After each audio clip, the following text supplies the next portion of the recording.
Muted. Good morning, good afternoon, everybody. Welcome to our webinar today. My name is Ian Gillett from IGR, and I want to welcome you today to what is going to be a quite packed webinar on the smart connected building transformation. Basically, we're going to be talking about smart buildings today. And we've got a couple of presenters today who I'm going to introduce in 1 minute, Bill Kuhn and Jim Carlini. But firstly, I need to thank Corning for sponsoring today's session, and also for Connected Real Estate Magazine for putting everything together with us today. A couple of housekeeping items before we get started. Firstly, we are recording today's session. The recording will be available in about 24 hours or so. We have to convert the file and upload it. You will receive an email with the details of how to download the recording. Also, we will be making the slides available from today's presentation. Those will go out after the session this afternoon. The webcast is being streamed through your computer. There's also a dial-in number. For the best audio quality, make sure you turn up the volume. You'd be surprised how many people have the volume turned down on their PC or Mac. We will be taking questions today. If you could use the questions tab on the GoToWebinar control panel there, then we will try and address the questions as we go through today. And we will also have some time at the end for them as well. Okay, so what we're going to talk about today, there we go. So a couple of basically what we've done is break up the discussion today into 3 distinct topic areas. Firstly, we're going to talk about the evolution of smart buildings. Secondly, we're going to start talking about the smart building infrastructure. So firstly, we'll talk about what is a smart building, how do we get to where we are today. Then we'll get into what infrastructure do you actually have in a smart building and what does it do. And then the final section is we'll get into some case studies and some examples of frankly, things to do, some good examples, and we've got some not so good examples as well. So we'll get into that. What we're going to do is break it up. After each topic, we'll stop and take some questions and before we move on. So we'll try and keep things lively and keep things moving as we go through. And again, we will have time at the end for additional questions as needed. So in terms of speakers, as I said, my name is Ian Gillett from IGR, based down here in Austin, Texas. We also have Bill Kuhn on the call as well, as Vice President of Market Development at Corning, and James Carlini from Carlini and Associates, also on the call as well. So what I'm going to do now, I'm just going to literally ask Bill and Jim to introduce themselves for 30 or 40 seconds and give us a quick synopsis of what you do in everyday life and how you're involved in smart buildings. So Bill, if you want to go first. Sure. As Ian mentioned, I'm the VP of Market Development at Corning in our wireless and in-building networks organization. And my group generally spends our time working with the market to identify trends, understand where things are going, to identify the opportunities to create new and differentiated solutions that solve customer problems. The other half of the time, we're evangelizing those solutions to the marketplace, but we're really the tip of the spear of what are the trends that are coming and what do we need to do to make sure that we enable that. And then smart buildings, why we care about smart buildings is that at the end of the day, you guys know Corning as a connectivity company, a fiber optics company, and none of these systems will work without connectivity, and certainly smart buildings need to be enabled by that connectivity. But we have to think about the applications that the owners, tenants, et cetera, are looking for, and so we care very much about smart buildings, and because it drives the overall network design. Okay, great. And Bill, where are you based?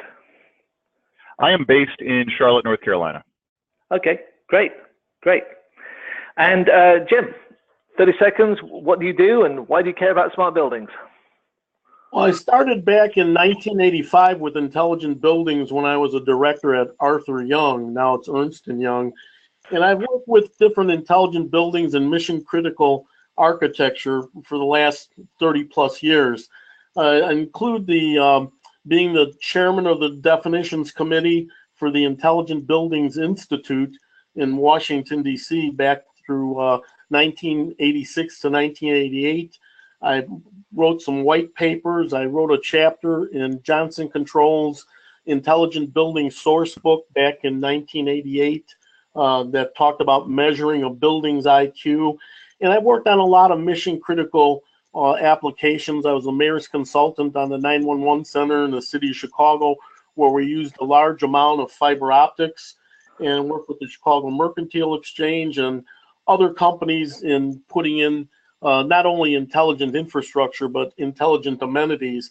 And I've written a book called Location Connectivity that talks about all these projects and how things have changed as far as within the real estate area. And we'll talk about that during the presentation today.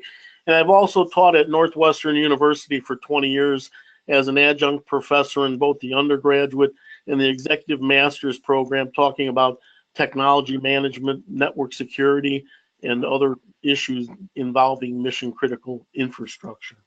Okay, and given some of the place names you mentioned, I'm going to guess you're based in the Midwest somewhere. Is that right? I'm outside of Chicago and always been in the Chicago area. Okay, great.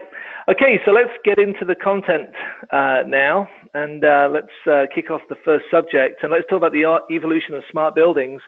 Yeah, and we'll talk about what is a smart building, how do we get to where we are today. I'm actually going to kick this one off firstly, and this is some stats I put together from one of our reports, from our research. It's actually taken from the U.S.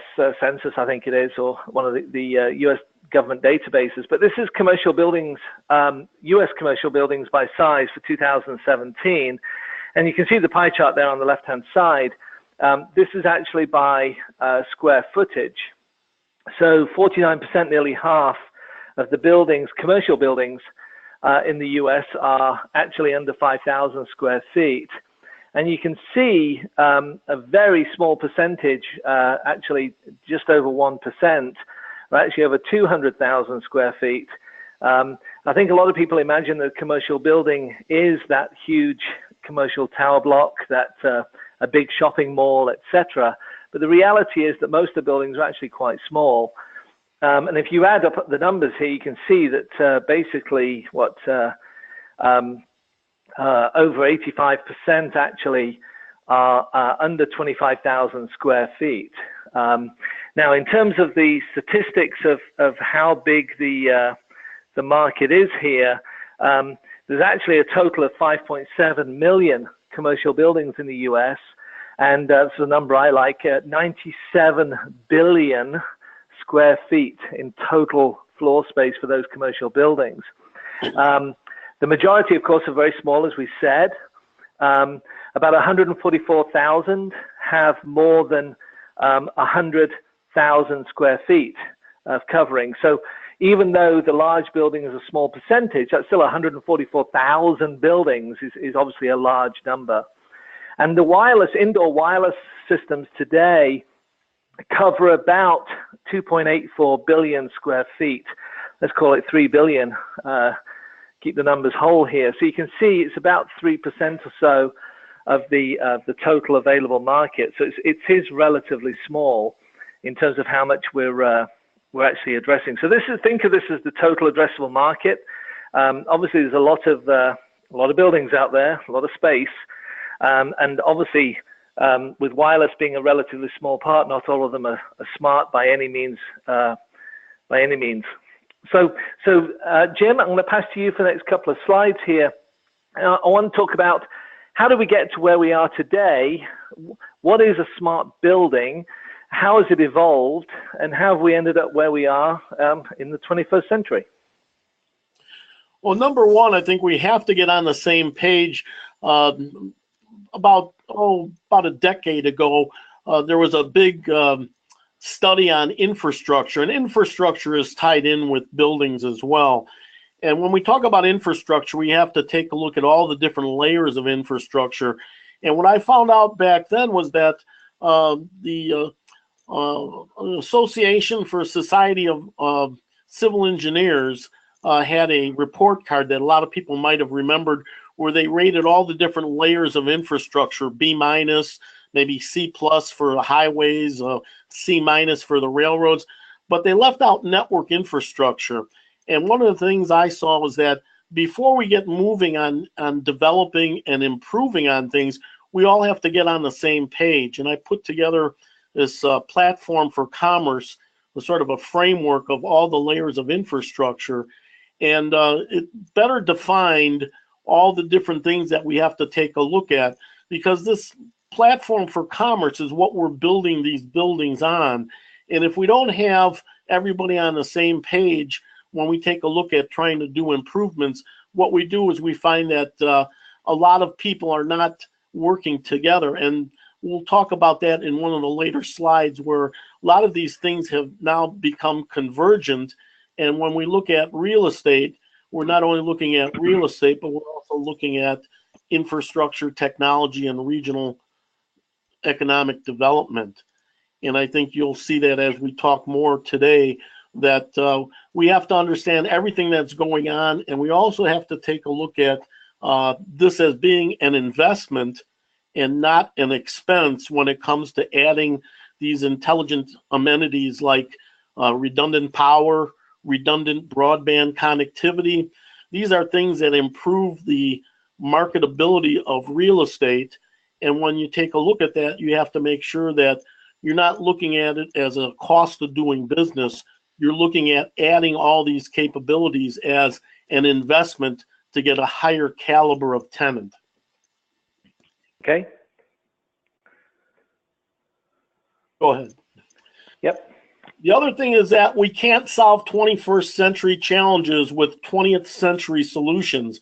A lot of times when you look at different courses that you take at universities, they're trying to sell you the same stuff they sold you 20 years ago, and that just doesn't work, especially in this area.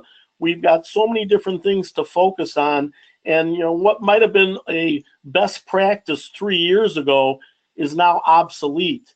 And I think we should get off this idea of best practices and talk more about leading practices, because then we're more on top of these things, because it's always continually changing.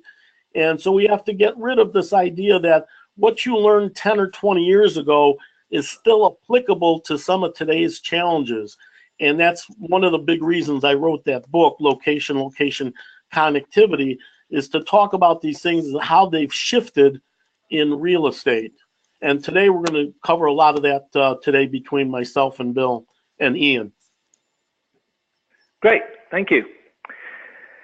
So Bill, I want to hand off to you now and start with this slide. And I really want to talk about how you view smart connectivity. In your introduction, you said, that Corning, obviously we know you as the fiber company, and connectivity is part of a smart building infrastructure. So maybe talk a little bit about how you see the connectivity. We've got a lot of green and red on this chart and a lot of pretty pictures. So maybe talk about how you view the market here, leading on from Jim's comments about, we can't do what we did 20 years ago. Right. Yeah, so happy to do that, and I'm pleased to talk to these pretty pictures. Fundamentally, we talk about smart buildings, and the way we look at it is you can't just think about the smart buildings without thinking about the context of the overall smart city and the smart homes and the complete environment, because you can look at a smart building, and if you only look at it from the perspective of the building owner and trying to make your building more efficient, then that's fine. It's a closed system. But the world we live in isn't a closed system. It is a system where mostly what we're trying to do is provide services to people, and those people are mobile from their homes to their businesses, to the places of entertainment. So everywhere we live, work, and play has to be covered, and we'd like a seamless experience. And wireless right now, we want a seamless experience for voice and data. We want to, and we'd like actually for that smart experience to also be seamless, so that when you're leaving your home and you type in the address on Waze, that it knows that you're going to your office, it knows what your time of arrival is, and perhaps it knows when to turn on the lights and turn up the thermostat in your office and perhaps get the coffee maker going. Whatever it does, maybe even tells you where a free parking space is. So it's that kind of thing that we need to think about, this connectivity from the core all the way out to the edge. And this is, of course, where Corning spends a lot of time. The green is where fiber has, been laid for, you first had, long haul, then metro area coverage, and then, going to the buildings and going to cell towers. But, what we find is that, fiber just keeps getting pushed deeper and deeper into these networks because it's at the edge of these networks where we spend most of our time. And, whether we're in our homes or in our offices or at a stadium, and then anywhere in between is where we will deploy both the wired and wireless connectivity that's necessary to enable this smart experience. Okay, great. So we do have a couple of questions before we move on here, and I think it's probably a good time to address a couple of them, actually, and I think they relate to that first chart I showed. So the first one is, it's more of a statement, actually. Only 3% covered by wireless. Somebody was kind of surprised at that. And I should clarify, and we will get into this a little bit later, but that's covered by a cellular system, so LTE, 3G, etc. Obviously, a lot more buildings have Wi-Fi, which I know we're going to talk about later on. And I think, Bill, you've got a slide later on talking about the evolution of Wi-Fi and how it plays into that smart building. So obviously, if you go into a large commercial building today, it's unusual not to have any Wi-Fi. Whether you can get access to it or not is a different question, if you're a guest or a tenant or whatever. The other question we had was of the 2.8 billion square feet that are covered, how do they break out between small, medium, and large type buildings? And the answer is the majority of them are large. And I think, Bill, you've seen this pretty well over the last, and Jim as well, that the carriers, certainly when they were building or funding DAS deployments, they were going after the entertainment venues, the large stadiums, the football stadiums, NFL, et cetera, et cetera. And so you do get those large type buildings. You don't usually see a cellular system in an office building of, let's say, 25,000 square feet or something. So I think, Bill, you've been involved Correct. In that for some time, right? Yeah, we have been doing that for many years, and for the most part, it is the larger buildings. You occasionally find a customer that wants to cover 3-story or 3 floors in a 50-story building, but that's few and far between. It's usually where the wireless carriers can justify the expense to deliver just cellular service, and that requires either public space or an identifiable customer that they can sign a contract with. And so that makes MDUs difficult. It makes small buildings difficult. But there are technologies and solutions that are bringing cellular down from that 500,000 square feet and up on down into that middle segment down to 100,000 square feet and even below. Right. One thing I'll point out as well that, and I think it maybe on this slide it kind of draws it out as well, is that many of the environments, we shouldn't really be thinking about them as individual buildings, but collections of buildings. And if you do a campus for a university, you may have 3 big buildings and 30 small buildings, and those 30 small buildings would never justify putting in some sort of service on their own. But in the context of a 2 million square foot campus, for example, you're able to cover them all. The price per square foot is the same. So in the context of that, it makes a lot of sense. And I think if you think about cities in that way as well, that you want this smart experience everywhere. And I think these solutions are becoming more and more scalable, becoming more and more deployable by the end user, by the enterprise, by the building owner, et cetera. So I think that there's an opportunity here. Let me add to that. Number one, when you talk about NFL stadiums and some of the professional sports stadiums, what I found is that because there wasn't a lot of rules of thumb, most of the design engineers came in and they designed it for coverage, and they were there the next year to come back and add a lot more antenna, because then they saw that you couldn't address all the people using their smartphones at once. So they had to come back and add a lot more antenna the next year, because then they were looking at capacity. And I think that's something that from a rule of thumb, from a design standpoint, you have to look beyond coverage. It's like, yeah, I can cover this area in a stadium, but the bottom line is if I've got 30 or 40 or 50,000 people all of a sudden cranking on their smartphones, I've got to have a lot more capability and capacity than what the initial design specs had. So I think that there's still a lot of learning curve, not only with professional sports stadiums, but even buildings, because what's good enough for one building A may not be enough capacity for building B. So we have to make sure that we don't look at things as a one-size-fits-all solution. And that, that just doesn't go for this area, but it goes for a lot of technology that's been implemented in the past. A lot of times people look at things and say, well, if it worked at building A, it should work in building B, only to find out that they needed a lot more capabilities. So that's one thing that I sort of caution on. And then the other thing is that when we talk about intelligent business campuses, where we have multiple buildings, I've worked on things where you have a technology park, an 800-acre park, and we were bringing in several different network carriers at 40 gigabits per second. And I want to emphasize that because a lot of people think that, oh, if we're bringing in something with 1 gigabit or whatever, we're more or less set for life. It's like if you want to be competitive in the global marketplace today, if you have an industrial park, you're looking at least 10 gigabit per second today. If it's a business park where you have Class A type corporate tenants, you should be looking at anywhere from 40 to 100 gigabit per second services coming in from multiple carriers, not just one. And just to give that as a perspective, because I saw an RFP come out from one city, I won't mention which city, but they said they wanted to develop this one like high-tech business area, and they were looking at 1 gigabit per second as the speed that they wanted to have coming to the buildings. And it's like, that's already obsolete. So right. If you're looking at the planning, if you're looking at planning at this point today, you should be looking at this, and you should be looking at multiple gigabit speeds coming into a building. And if you're looking at a campus, you're looking at multiple buildings, you should be looking at 100 gigabit, and it should be multiple carriers, not just one. Right.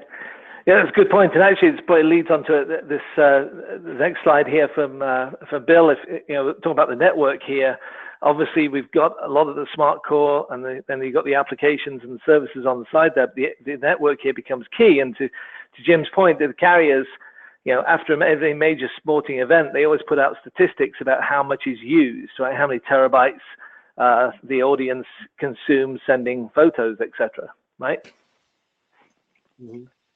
Right. Yeah. And Jim did those some great points, because you have to think about any building and the life cycle of the building and how it's going to change. And if you build a 50-year or 100-year building, you know that a lot is going to change over that time, especially with technology. And so you ought to plumb your building. You ought to build out the network in your building such that you've got maximum, future flexible infrastructure in place.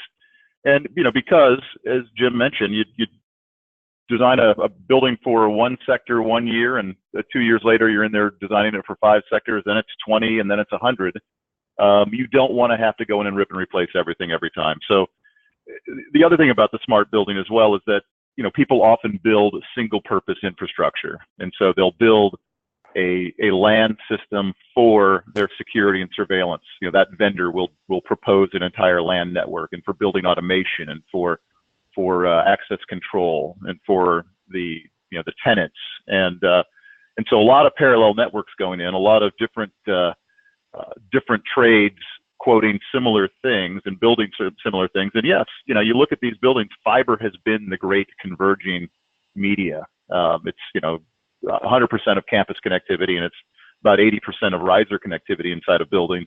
But it is a convergence media, and it goes out to an aggregator, and you build that, and you can support your voice, analog and digital voice services. You can support all your video. You can support cellular, etc. But if you design your network up front so that it supports your LAN, your Wi-Fi, your cellular, any of your specialty networks to enable these endpoints, both from your tenants and guests and mobility, as well as all that you need for security and managing the building, plus video, etc. You need to think about all of that. If you really want a smart building, you need a smart network and smart infrastructure.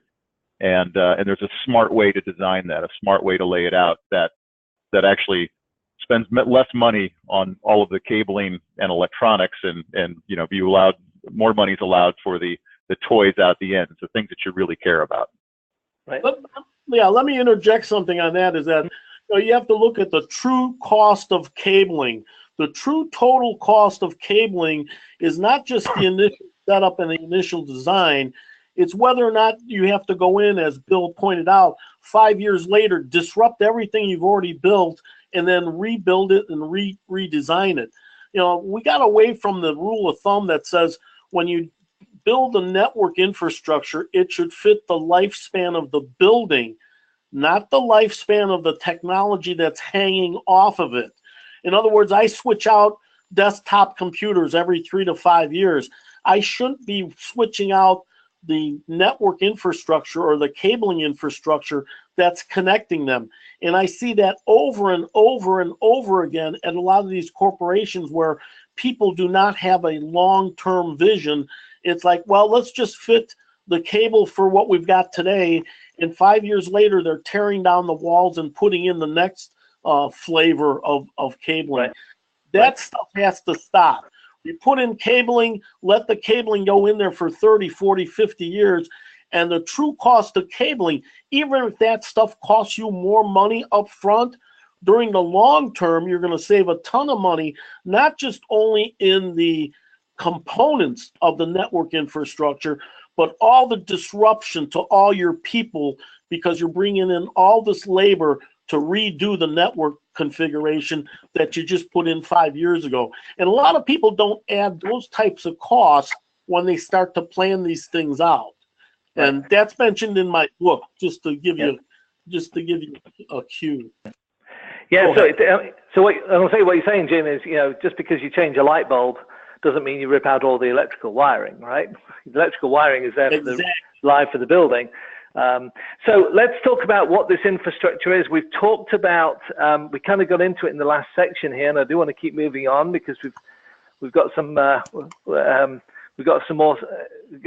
content to get to here. But Jim, I want to talk about, you've got a couple of slides here talking about what our infrastructure needs to do, and you saw that you've cut on the different points. But Bill made the point that, hey, we've got a lot of things to support here.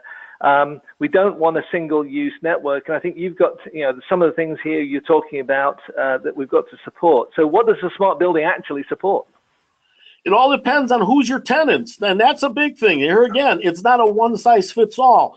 Depending on who your tenants are, look at all the stuff that's up there, and nobody can tell me that they're an expert at every buzzword and everything that's up there. And what we have to do is we have to take a look at being more of a, put it this way, there's no experts in this industry. The best you can be is a good student, always learning. I used to tell that to all my students at Northwestern and they walked away with a lot different perspective than thinking, oh, I'm an expert at this or I'm an expert at that.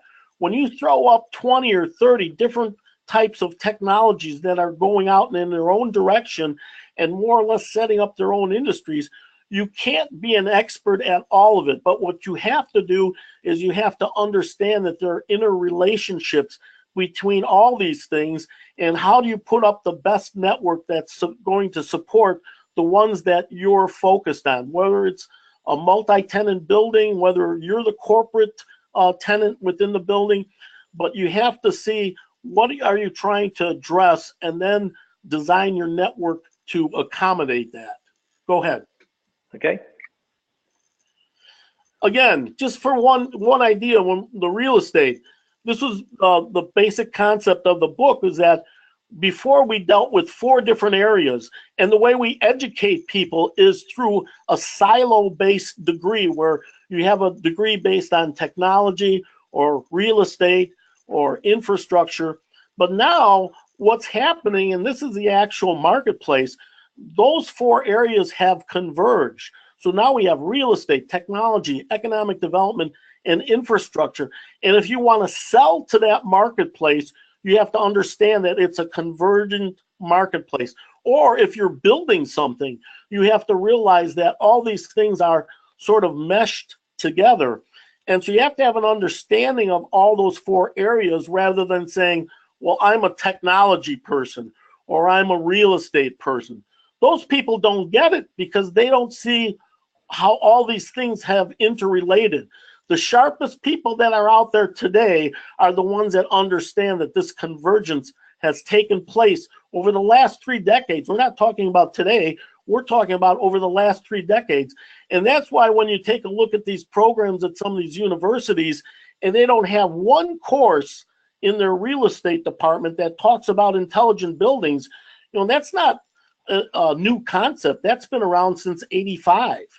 And yet they haven't kept up. They haven't kept up with what's going on. And that's the reason everybody's starving for education, and we're just not educating people in where the market is today. The market is where you see on the right-hand side. That's the market of today, not the stuff on the left side where they're separated spheres. Right. Go ahead. And I think this slide I like particularly. We're going to get into this more in a second here, but you talk about the 3 R's, right, of what you need.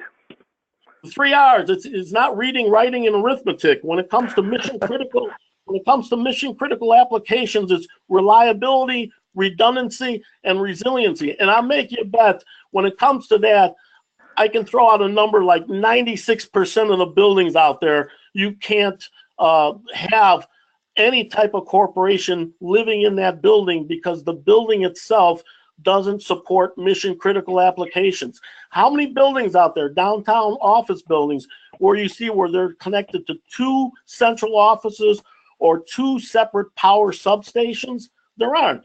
It's the horse and buggy approach to architecture where you have a single connection to the central office and a single connection to the power system. And by that virtue alone, you cannot support mission critical networks and mission critical applications because they require no single point of failure. In other words, you have to have dual power, dual communications, and you don't have that today. And right now, corporate applications, 1 out of every 3 are considered mission critical, and that number is growing to 1 out of every 2 mission critical applications. So there's a lot of work to be done out there, which in a way is good for people because there's a lot of work for people to work on. Yeah, and I know you've got a really good example of this, which I want to hold until the end because I think it's a good discussion point. So Bill, I want to come back to you now. We're talking about infrastructure, the smart buildings. We need the 3 R's. We've got to build this stuff out. There's a lot of work to do. And then I'm going to shift it a little bit here because people are also hearing 5G. We've actually got quite a few questions coming in, which we will address in a couple of seconds here. But I want you to walk through here the components here of 5G, how it fits into smart building infrastructure, and your kind of views on that. Absolutely, and I'll talk a few slides here about 5G, and really I'll try to hone in on the impact of why is 5G different, and what does that mean for how do you build out infrastructure in a smart building or a smart city. So most of us, who've lived through this, back in 1985, before there was cellular, I was designing cruise missile guidance systems, and so I've kind of changed my industry a little bit. But think about the 1G transition to 2G and to 3G and to 4G.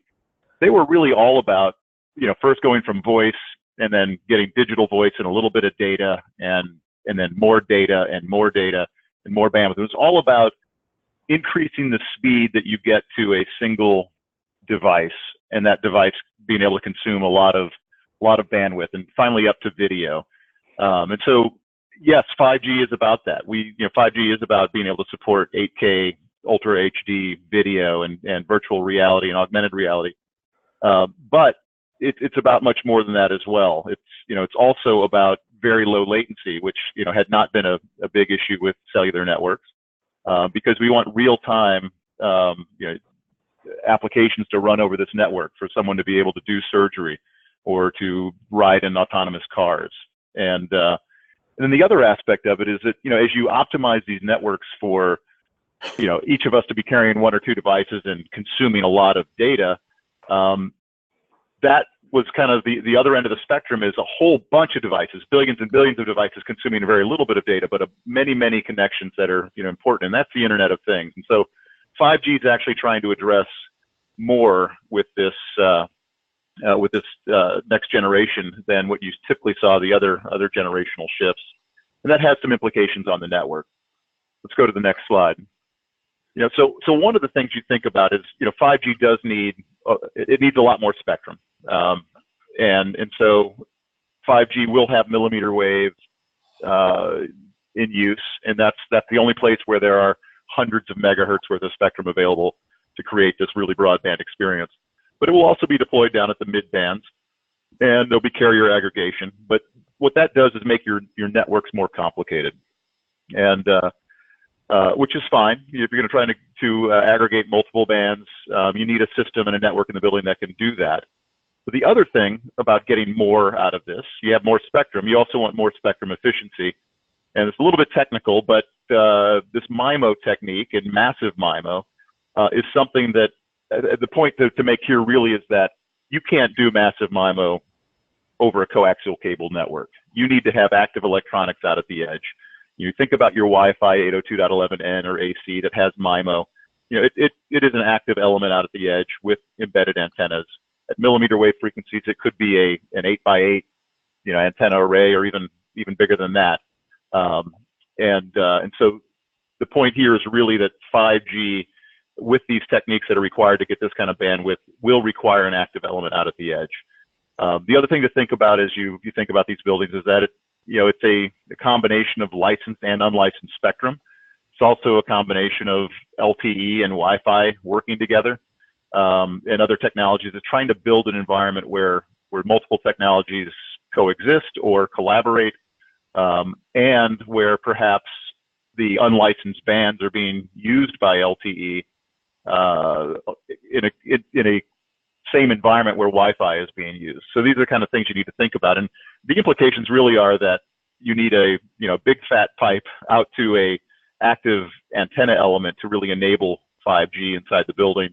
You want these things to be intelligent and software configurable, and so there's a lot that goes into designing these systems. So that's kind of out at the edge. If we go to the next slide, the other aspect about 5G that I want to point out is that right now today's cellular networks really are a cell. First, it was a cell that used a certain subset of frequencies, and then another cell, neighboring cell, that used different frequencies, and you had this frequency reuse pattern. Nowadays, it's the same spectrum, but there's techniques that make them coexist. However, neighboring cells and the phones act as interferers in the cell-based network. And as the closer you are to a cell, the better you are. And if you're out at the edge and seeing a couple others, you might be in a bad signal-to-noise ratio area, et cetera. So what's happening in the future of these networks, and in the not too distant future, is that not only are you active out at the edge, but the processing, the intelligence is getting centralized at a core, so that those radio nodes out there are actually able to collaborate and cooperate and coordinate, so that you as the user might be getting some of your data from one tower, and some of it from another tower, and some of it from a different tower, but it's optimizing the network so that interference is mitigated. So the real point here on the 5G is that 5G networks really are different. They really will need active electronics out at the edge of the network, which would be throughout your smart building, throughout your smart city, and perhaps throughout your smart home. But to get them to work properly in the architecture of the future, they will also need connectivity back to a centralized processing location. So next slide. So the other thing I just wanted to point out is that Wi-Fi obviously is part of this. The earlier question was about wireless being in a very small subset of buildings, and that was cellular. We know Wi-Fi is everywhere. It is pervasive. The interesting thing, though, is Wi-Fi. I make a distinction between Wi-Fi being a wireless technology, whereas cellular is a mobility technology, and there is a difference there. Wi-Fi is wonderful when you're untethered and sitting still. If you're nomadic, it becomes a little more problematic, and that's what LTE and mobility has been all about, is that nomadic behavior and be able to maintain a consistent experience throughout. So they're both important parts of this, this future, well, actually the current network and in the future network. And Wi-Fi continues to improve. And you look at this table, with the, we're at AC right now is what mostly people are deploying, maybe still a little bit of N, but AD is the 60 gigahertz solution that, both the AC and AD go up to multiple gigabit per second as your backhaul rate. And then you can get up to the AX, which is down at the lower bands, up to 10 gigabit per second, and AY up to 100 gigabit per second. So the point here really is that, Wi-Fi is continuing down this path. It is getting more and more capable from a throughput per a single access point, multiple MIMO streams, a very complex system out at the edge that requires a tremendous amount of backhaul. And so how you design your network to support that Wi-Fi, will you need a 10 gigabit per second at every Wi-Fi access point throughout a million square feet? Probably not. They won't all be doing that at the same time. But you do need a system that can support it. Yes, and so how you design your network, even just for Wi-Fi, so that you can be future flexible, is important. Okay. Maybe we can stop here on any questions. Yeah, and I think we've got quite a few. I was looking, as you were talking there, Bill, I was looking at the questions panel, the question screen. We've got quite a few coming in. So let's get a few out the way right now. And I think the first one is, and there's a couple of questions relating to this, is the relationship between the building owner and the tenant. And we've talked about putting in 5G. You talked about putting in massive MIMO antennas, for example. We talked about all these different solutions. And the first question was, well, where's the breaking point between the tenant and the building owner? Who does what? And then obviously you could have, let's say, a law firm in a big commercial buildings put their own Wi-Fi in. If somebody else wants to put in a 5G system, private LTE network, let's say, is that the building tenant responsibility? Is the building owner responsibility? And I'll start with you, Bill. Who do you see from your experience leads that? Or is it the case of it depends? Yeah, I mean, that's a great question. And unfortunately, the answer is it depends. Almost every case is different. Sometimes you have, a tenant who cares so much about something that, so I'll give an example. I mentioned it earlier, but we did 3 floors of a high rise in Manhattan years ago. It's probably a total of 60,000 square feet. And there's no way any wireless carrier was going to come in and provide a signal for that. The company paid hundreds of thousands of dollars for CDMA base stations because it was that important to them to have their customers working on have their devices working inside their space.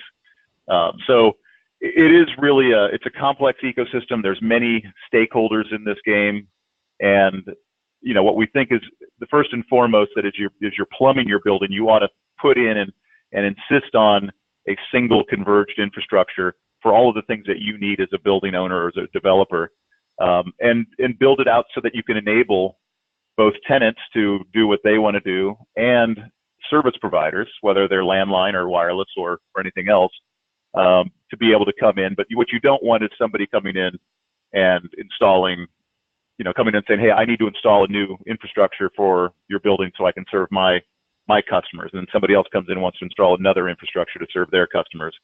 You should put one highway in and let everybody drive on that highway. And then the more roads you got covered with highway and the shorter the off roads, the side roads are, the better everyone is. Right.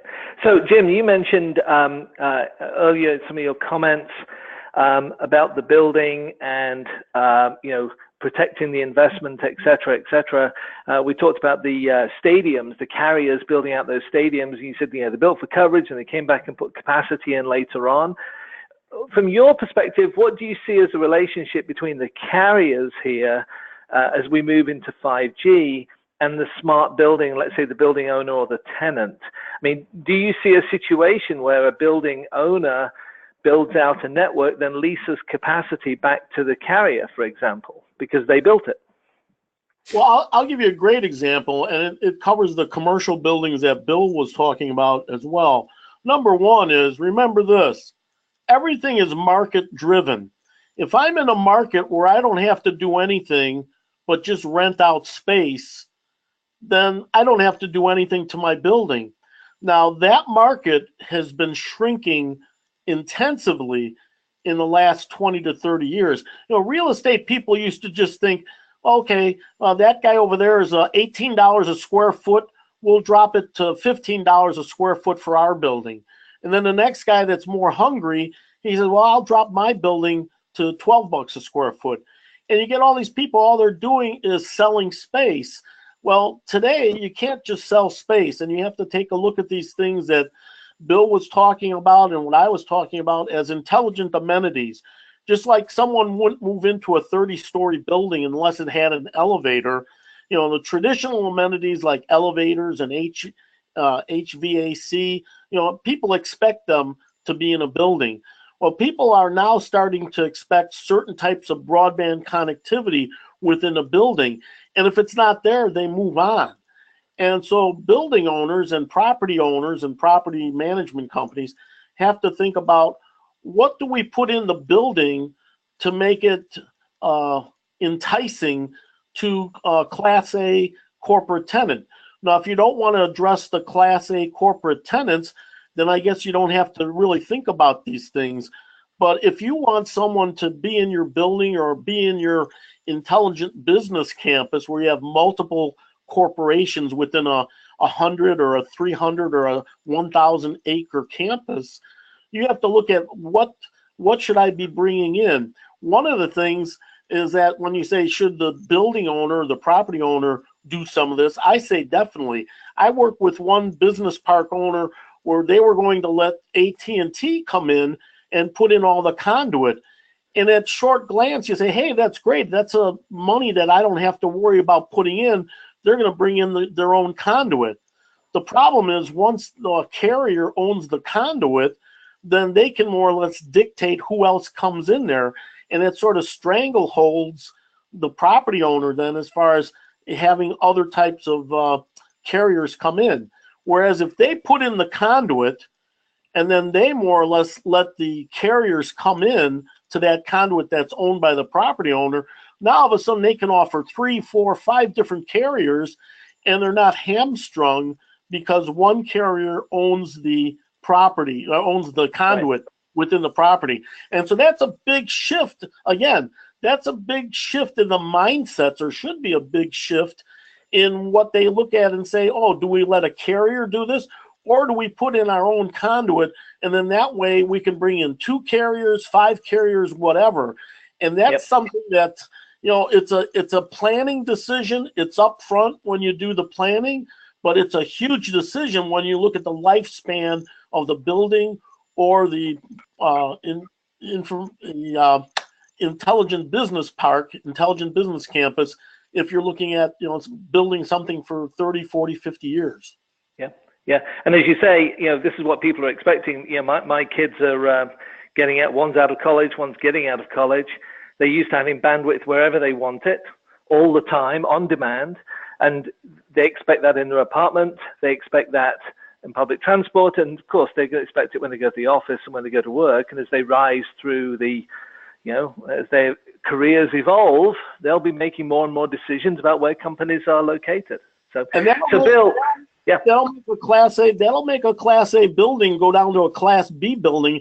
If they're not offering the technology and the intelligent amenity, the corporate tenants, the Class A corporate tenants, will move on. They'll go to another building. They won't move into your building if you've got horse and buggy amenities. Right.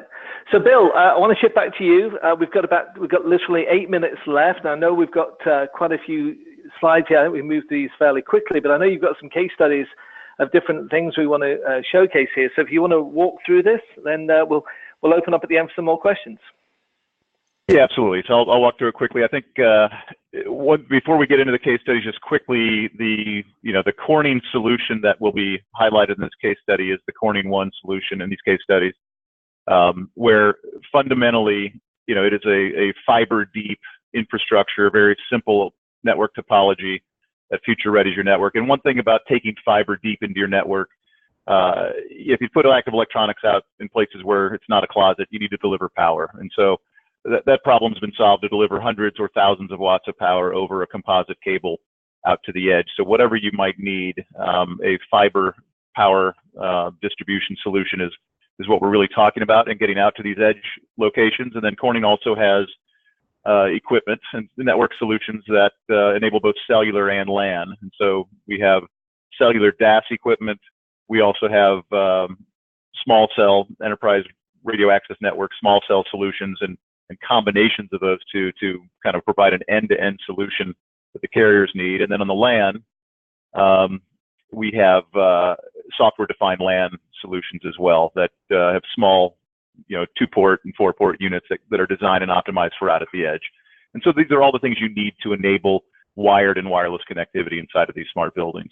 So let's go ahead and jump into the first case study. And I'll try to go through these rather quickly, but I think the point of all of them is that the customers in a variety of different vertical markets decided to design and converge multiple networks onto a single fiber deep infrastructure, and they leveraged it to do many, many things, which, had they gone around and done this a different way with different parallel networks, it would have and could have cost a lot more money.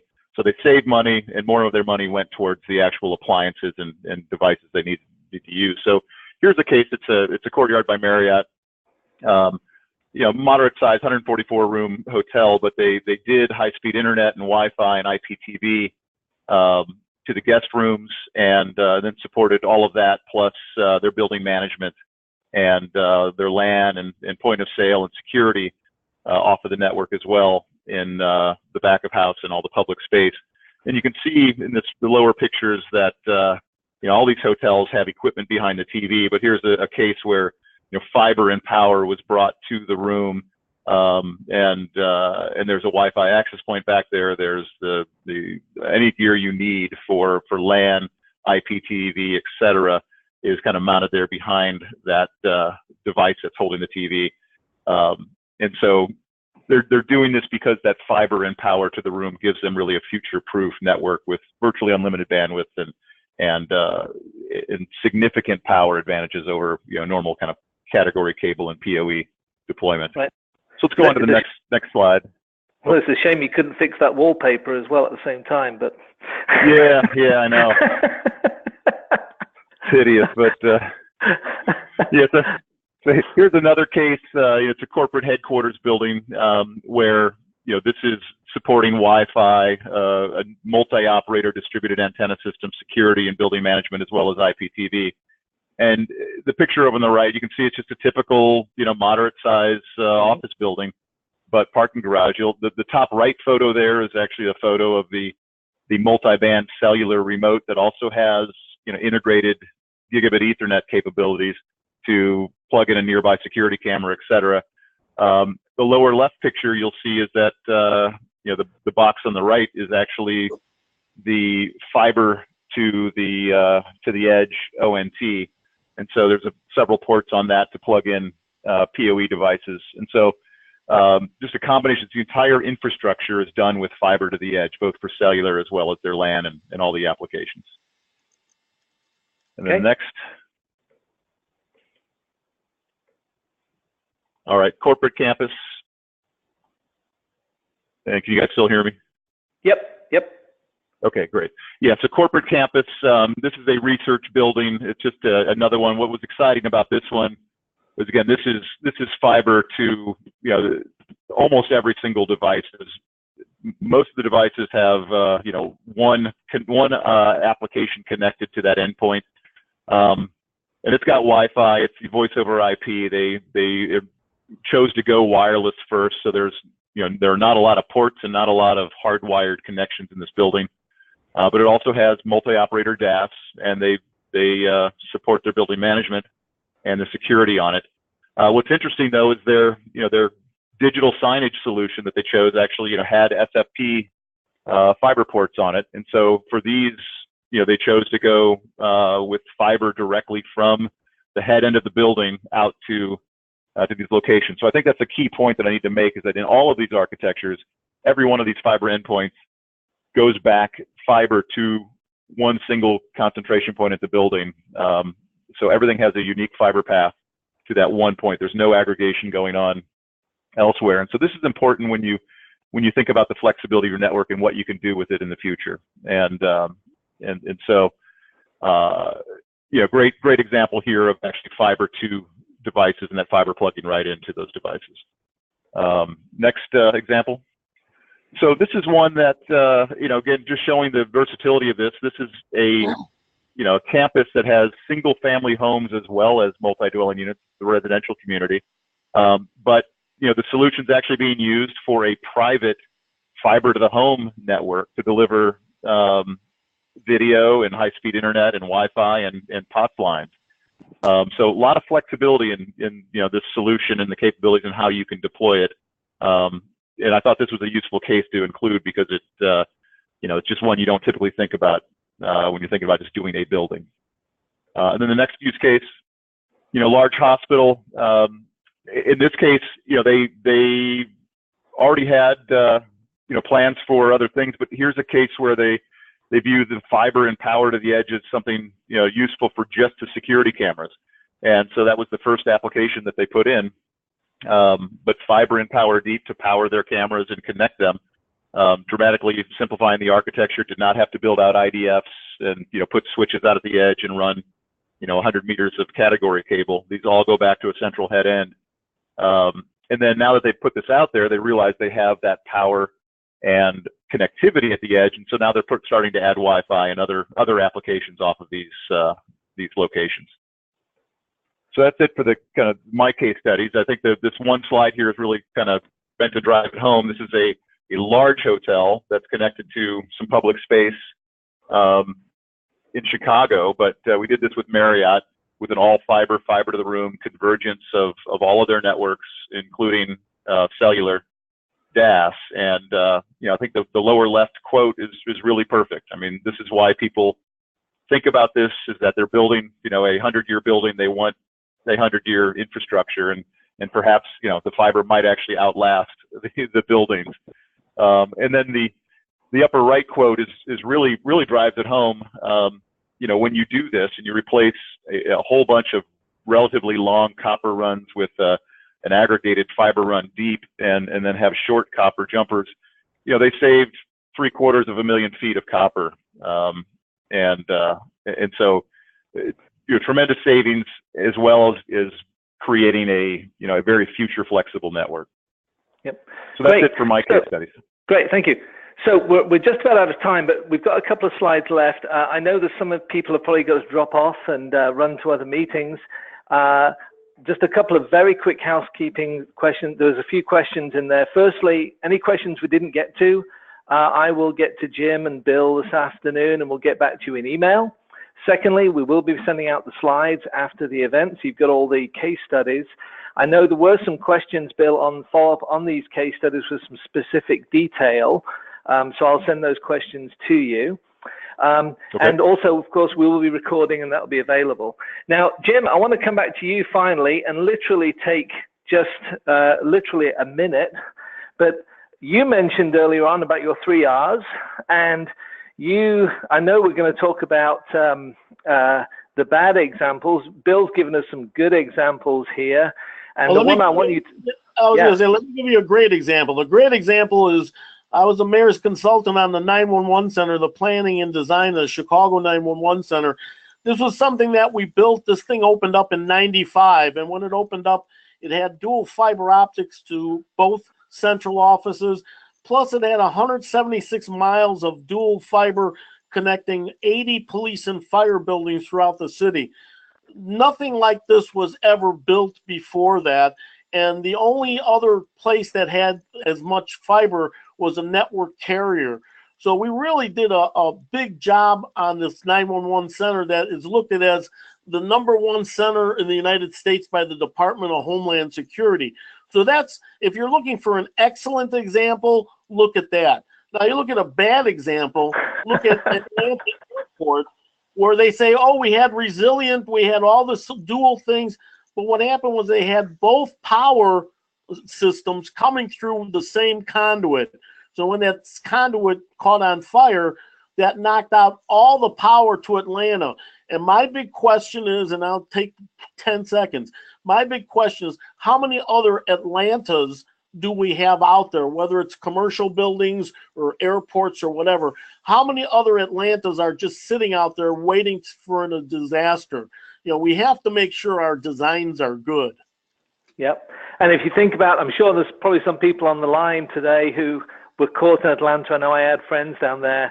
And I will tell you, there's a lot of people I know who now avoid connecting through Atlanta because it was a very painful few days. And obviously, as a commercial building, that's not a good advertisement.